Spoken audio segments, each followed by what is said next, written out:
क्या रूल्स होते हैं, शायद बहुत सारे लोगों को नहीं पता होते हैं। देखिए, एक्सीडेंट के बाद आप अपनी कार को बेच सकते हैं, ये लीगली बिल्कुल अलाउड है, लेकिन उसमें एक दो कंडीशंस होती हैं। अगर आपने उसको फुलफिल नहीं किया तो फिर आपको दिक्कत होती है, और 90% लोग ये गलती जरूर करते हैं। देखिए, अगर जनरली गाड़ी का एक्सीडेंट ज़्यादा हो गया तो हमारे मन में ना दो चीज़ें आती हैं कि गाड़ी को रिपेयर कराते हैं और बेच देते हैं, या फिर ऐसे ही बेच देते हैं, क्योंकि हमारे को गुस्सा आता है यार कि हमारे को तो गाड़ी साफ़ सुथरी चाहिए, नई जैसी चाहिए, और हमारा उसमें दिक्कत नहीं है। लेकिन आपको गाड़ी बेचने से पहले एक नियम आपको बिल्कुल जानना चाहिए। मान लीजिए गाड़ी का एक्सीडेंट हो गया, गाड़ी के एयरबैग खुल गए, चेसिस वगैरह सब डैमेज हो गई, आप बच गए, वेरी गुड है। आपने गाड़ी को बेच दिया ठीक करा के, लेकिन 6 महीने बाद कोर्ट का एक नोटिस आता है और आपके नाम पे, और आप सोच के सरप्राइज होते हैं कि यार मैंने तो गाड़ी बेच दी, उसका पैसा भी ले लिया, लेकिन नोटिस मेरे नाम पे क्यों आया? वो इसलिए होता है क्योंकि आरटीओ की तरफ से आरसी, जो आपकी गाड़ी की रजिस्ट्रेशन है, वो अगले बंदे ने अपने नाम पे ट्रांसफर नहीं कराई। अब उस गाड़ी को लेके अगर कुछ भी होता है तो उसके लिए आप भुक्तभोगी होगे, ना कि अगला पर्सन।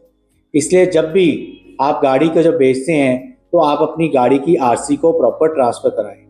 आपको पता है हर साल भारत में 20% जो सेकेंड हैंड कार का जो कोर्ट केस होता है वो सिर्फ इसके एक कारण से होता है कि आरसी ट्रांसफर नहीं हुई। कार तो बिक गई थी, लेकिन कानूनी पचड़े में अब आप फंसेंगे। तो आप चाहते हैं कि आप कोर्ट केस में फंसे? अगर तो आप चाहते हैं तो आरसी मत ट्रांसफर कराइए, लेकिन अगर आप नहीं चाहते तो आपको ये करिए। देखिए, आपको कुछ रूल्स हैं वो फॉलो करने पड़ेंगे। पहला, आप अपना गाड़ी का जो इंश्योरेंस का क्लेम है वो उसको बंद कराइए। दूसरा, गाड़ी का अगर आपने लोन लिया हुआ है तो आप अपने बैंक से उसका लोन का क्लियरेंस का सर्टिफिकेट लीजिए। आरसी का ट्रांसफर हुआ है वो भी आप कराइए।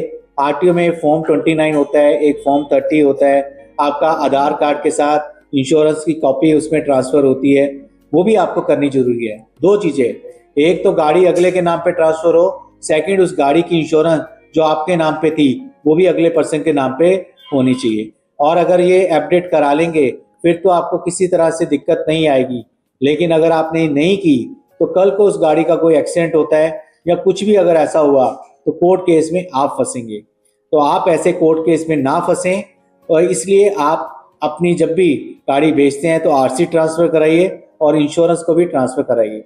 नहीं तो गाड़ी का चालान आपके नाम पे आएगा, क्योंकि एफआईआर आपके नाम पे कटेगी, कोई भी टैक्स होगा तो आपके नाम पे आएगा, और कोई भी इंश्योरेंस का क्लेम आएगा वो भी उस गाड़ी का नहीं मिलेगा। तो ये वीडियो उन सभी अपने फ्रेंड्स के पास भेजिए जिनके पास गाड़ी है,